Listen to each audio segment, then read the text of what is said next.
Now let's have a look at 2007 question 5 part B.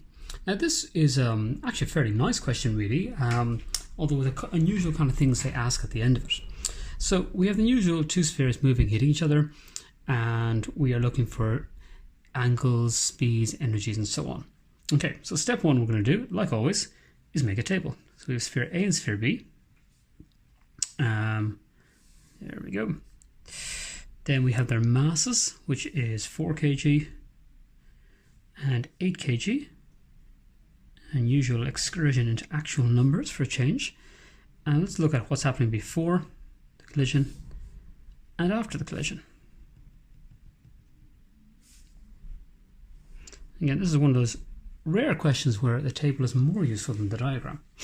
So beforehand, well, we know this is moving along here at angle alpha and speed u, so we just have u cos alpha I and u sine alpha j.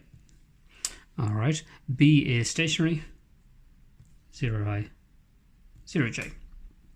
Now, next thing I'm going to look at is where is the line of impact. Alright, in this case the line of impact is along I. Okay, that's along the I direction. So the j's are not going to change. So that is u sine alpha j, and that is 0j.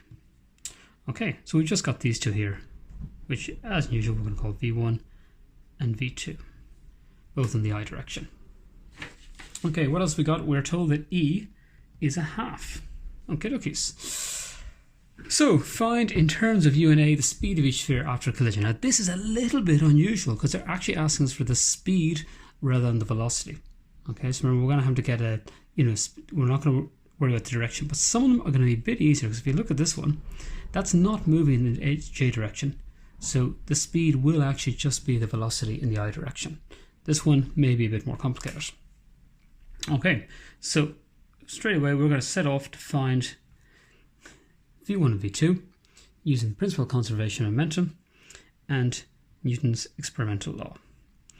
Alright, so this is of course m1v u1 plus m2 u2 equals m1 v1 plus m2 v2. Let's put our numbers in. That is 4 u cosine alpha plus 8 by 0 equals 4v1 plus 8v2. Okay, now just we have a funny bit of weather today, kind of stormy, so it does get brighter and darker a lot. Apologies if the camera keeps going. Let's do some tidying on this one. 4u cos alpha equals 4v1 plus 8v2. Let's divide by 4. We'll knock out the easy stuff. So u cosine alpha is v1 plus 2v2. Okay, that's grand. That's equation number 1. Let's see what we get over this side. So this one, of course, is v1 minus v2 equals minus e u1 minus u2. Okay, worth just knowing that. Now, let's see if we put our numbers in. So those stay the same. v1 minus v2 is minus a half u cosine of alpha minus 0. Okay, so we have v1 minus v2 equals minus u cosine of alpha all over 2. Okay, so let's look at combining these, and slightly annoying in that we've got to either double one or whatever, so I'm going to double this one. Okay, bring this down here by 2, and I end up with minus u cosine alpha, a little weird, 2v1 minus 2v2. So of course what I end up is these two are going to cancel out, but so do these. So I end up with 0 equals 3v1, so v1 is 0. Now that seems a little bit odd, but this does happen from time to time. So now if you get that one, no harm just doing a quick scan over and making sure you've got your maths right, but in this case it is correct. Okay, v1 actually is 0. So that's fine, which makes v2 really easy to figure out, because if v1 is 0, v2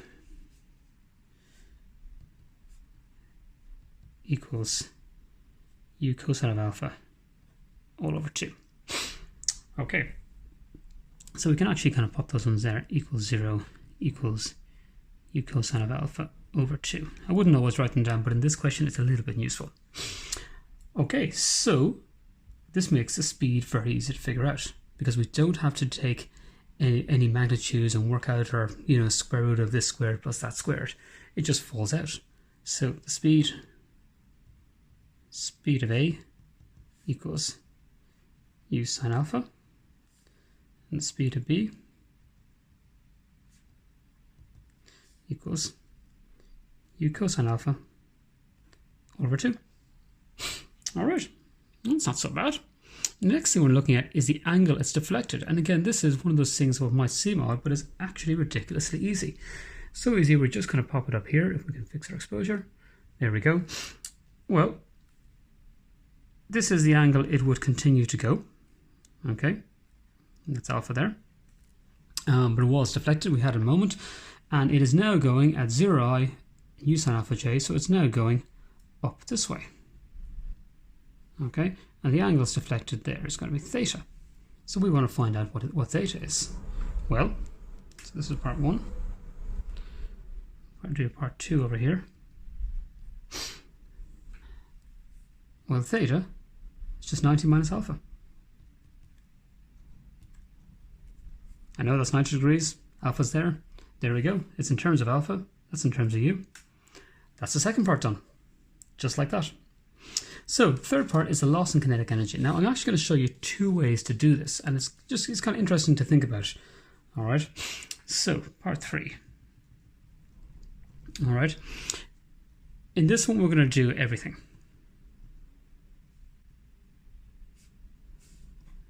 Okay, so we're going to look at the kinetic energy before, the kinetic energy after. We want the loss. Okay, so the loss in kinetic energy is the kinetic energy before minus kinetic energy after. All right, that's what our loss is going to be.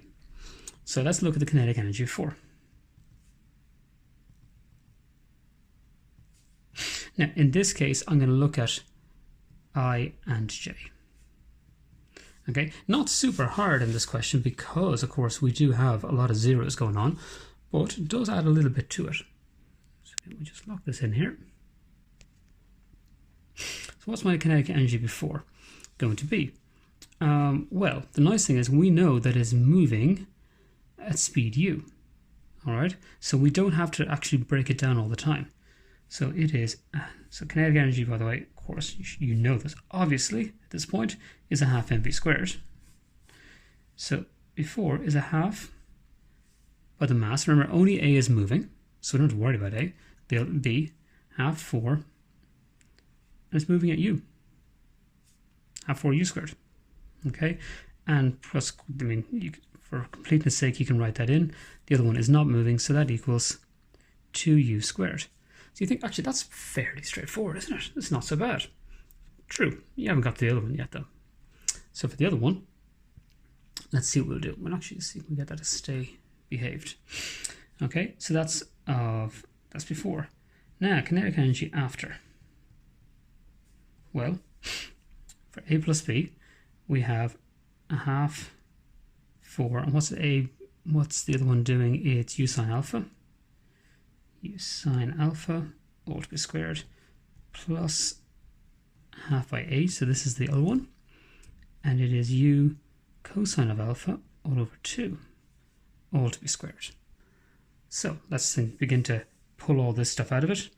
That ends up being 2 u squared sine squared alpha plus 4 u squared cos squared alpha all over 4. So that ends up being 2u squared sine squared alpha plus u squared cos squared alpha. Okay, so let's go and figure out our loss. So the loss equals 2u squared minus 2u squared sine squared alpha minus, because really remember our brackets here, u squared cos squared alpha. Okie dokies, this is not as pretty as you might have hoped, okay, but let's see what we can begin to pull out of this one. So what do we have going on here? And do we have the space on this line? Okay, so what you're thinking at this stage is common factors. Okay, so let's pull out 2u squared 1 minus sine squared alpha minus u squared cos squared alpha. And this is where you get a little bit clever, where of course 1 minus sine squared alpha is cos squared alpha, because cos squared alpha plus sine squared alpha is 1. Okay, cos squared alpha plus sine squared alpha equals 1. Bring that across, and that's cos squared alpha. So I'm going to come up here for this one here. So therefore the loss is 2u squared cos squared alpha, okay, minus u squared cos squared alpha, which of course is u squared cos squared alpha. Now, there we go. So that's one way you could have done it. All right, it does get you there, a little bit of fiddling around. Alternatively, we could look at the I direction. Because nothing is changing in the J direction, all of the loss of kinetic energy, or all the change of kinetic energy, happens in the I direction. So what if we just looked at the I direction? Well, we would say, again, the loss equals kinetic energy before minus kinetic energy after. So in the I direction, it's only this guy, only A, half by 4 by u cosine alpha all to be squared. Okay, and again I'll just put in the other one, 8 by 0 minus, okay, put that in a big bracket for the moment. Well, this one isn't moving, so suddenly this becomes a little bit easier. All right, and then the bigger one is moving at u cosine alpha all over 2 all to be squared just at the edge of the page. Looks a little bit messy, not really that bad though, is it? Let's figure it out. That's going to be 2u squared cos squared alpha. That's 0, that's 0. That's minus 4 u squared cos squared alpha all over 4. Those two cancel out, and that is u squared cos squared alpha. All right, so that's of course another way you can do it. You can see it works both ways. This is a hell of a lot shorter. And again, depending on the combination of motions you get and information you have, you may want to do everything, or you may want to do just the direction where the actual change is happening. All right, happy days.